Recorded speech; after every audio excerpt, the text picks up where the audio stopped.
surpresa? Boa tarde. Boa tarde. Infelizmente, não é surpresa quando você identifica uma conduta típica de estados autoritários, né? A tentativa de monitorar, espionar adversários ou mesmo independentes, como é o meu caso. Talvez tenha sido consequência da atuação durante a CPI, uma atuação técnica. Você estava ali buscando a verdade dos fatos que estavam sendo apurados, né? A falta de ação, o erro de ação do governo durante a crise causada pela pandemia da Covid. O que mais importa nesse momento é que a investigação continue, que essas pessoas sejam identificadas. As prisões de hoje, salvo engano, são de operadores e essas pessoas não faziam nada sem responder a ordens de superiores que até o momento não estão identificados, ou pelo menos a identificação deles não surgiu naquilo que a imprensa vem divulgando. E a gente lembra, né, senador, que esse órgão ele foi criado para substituir um órgão que era muito usado na ditadura, né, que era para monitorar os adversários políticos na época. O quão simbólico é isso, essa operação acontecendo, isso no momento que a gente vive do Brasil? É muito claro que a gente teve, durante um período agora recente, um grupo no poder de saudosos, né, de saudosistas, viúvas da ditadura, e que tinham a pretensão de retomada desse estado de coisas, um governo autoritário, um governo antidemocrático. Isso tudo vai se somando numa grande construção, onde você tem os atos de tentativa de golpe lá no início de janeiro, você tem uma série de ações realizadas por integrantes do antigo governo. Tudo isso é muito negativo, mas o lado positivo é que a democracia brasileira permaneceu viva, as eleições foram realizadas, foram eleições limpas, o resultado está posto, o eleito está no cargo, e agora a gente tem essas apurações em andamento. Acho muito importante, eu repito, que os dados todos sejam dados conhecimento à sociedade.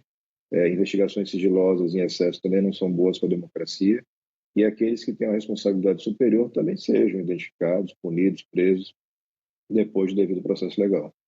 Pois é, isso que eu ia perguntar, senador. O senhor não é o único parlamentar, mas a gente teve também outras figuras, como, por exemplo, a colunista aqui da Band News TV, a Mônica Bergamo, estava entre uma das investigadas. Ela até chegou a dizer, olha, é comum, porque pela minha profissão, às vezes eu falo com muitas autoridades, então eu posso estar sendo grampeada a qualquer momento.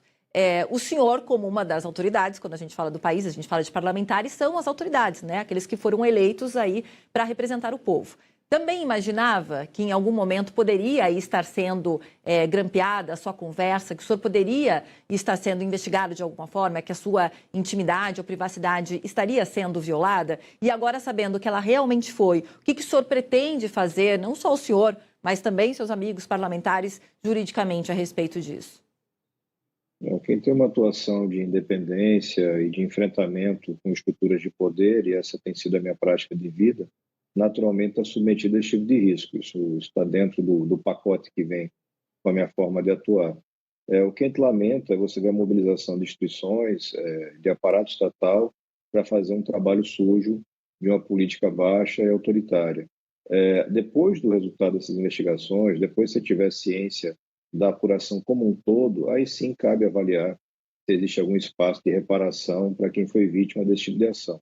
Mas acho que o foco agora tem que estar no máximo de transparência por parte da Polícia Federal, do Ministério Público e Judiciário, para que os brasileiros possam entender o que aconteceu, os riscos à democracia que a gente teve muito recentemente no nosso país, e quem praticou crime seja punido.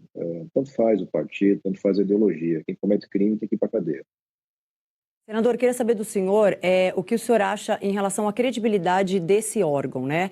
Que a gente vê abalada com tudo isso, figuras que estavam à frente dele, que aproveitaram de uma estrutura do governo, né, para poder monitorar possíveis adversários. Opa, vamos lá. Desafetos ou adversários políticos de quem na época estava no poder. Qual o impacto que essa agência sofre e como recuperar a imagem de uma agência que tem a sua importância para o governo federal? A gente precisa resgatar a agência de inteligência. A atividade de inteligência é fundamental para qualquer Estado democrático, mas ela tem limitações. Eu tenho um projeto de lei apresentado recentemente que tenta regulamentar o uso dessas ferramentas de intrusão, como a gente chama, de invasão da privacidade das pessoas, para que esse uso só se dê com a devida autorização judicial, com supervisão. com transparência para os órgãos de controle. Não cabe mais você ter uma agência de Arapongas, um SNI, saindo das tumbas ou coisa parecida. Esse tipo de atuação ficou no passado e tem que ficar lá. A gente tem que ter muita clareza agora, entender como isso aconteceu, entender que outras ferramentas foram utilizadas nesse trabalho sujo, porque, naturalmente, você não tem apenas uma ou duas ferramentas utilizadas. Para quem eu sou da área da segurança, como delegado de polícia, tenho especialização na área de inteligência, de segurança pública e de Estado. Então, naturalmente, existe uma série de outras ferramentas que podem ter sido utilizadas, que provavelmente foram utilizadas. Encontrar isso tudo, identificar a cadeia de comando para que você possa ter identificados e punidos todos envolvidos nessa trama criminosa. É um crime que atenta contra a intimidade das vítimas diretas, mas tinha como alvo mais relevante a própria democracia brasileira. Senador, vou trocar um pouquinho de assunto, aproveitar que o senhor está aqui com a gente. Há pouco a gente entrevistou o deputado Reginaldo Lopes, que é o relator na Câmara do texto da reforma tributária. A gente sabe que o texto passou, mesmo com todas as mudanças, né, na Câmara, e agora vai para o Senado. O próprio deputado falou para a gente que, para começar o quanto antes, até dezembro, tem que ter terminado essa discussão, né? Oficialmente, a gente já ter esse texto. A gente sabe que o presidente da Câmara dos Deputados, Arthur Lira, tem o interesse de que isso aconteça o quanto antes, né? Ele está que daqui a pouquinho acaba o mandato dele também e tal. Como é que estão essas articulações dentro do Senado? Agora que foi aprovado o texto com todas as modificações da Câmara, como é que vocês pretendem tratar esse tema da reforma tributária, senador? O tema da regulamentação da reforma é complexo, atinge em cada detalhe vários segmentos da sociedade e vai ter que ser analisado com muito cuidado pelo Senado. Eu vejo com um certo espanto a capacidade que os deputados tiveram de conhecer o texto, analisá-lo e votar com tanta velocidade. Eu antecipo que eu particularmente não tenho essa competência toda. Eu vou ter que reunir especialistas, ouvir a sociedade e analisar cada parte da regulamentação para saber quais são os impactos. Porque uma vírgula numa reforma inviabiliza ou concede excessivamente vantagens para o setor econômico. A gente tem que ter essa clareza e, claro, fazer um trabalho com a maior brevidade possível, mas com toda a responsabilidade que se exige de quem representa o povo brasileiro. Tá certo, senador. Obrigada, viu, pela sua participação aqui no Tarde Band News. Um bom trabalho para o senhor, viu? Bom fim de semana. Bom fim de semana para vocês.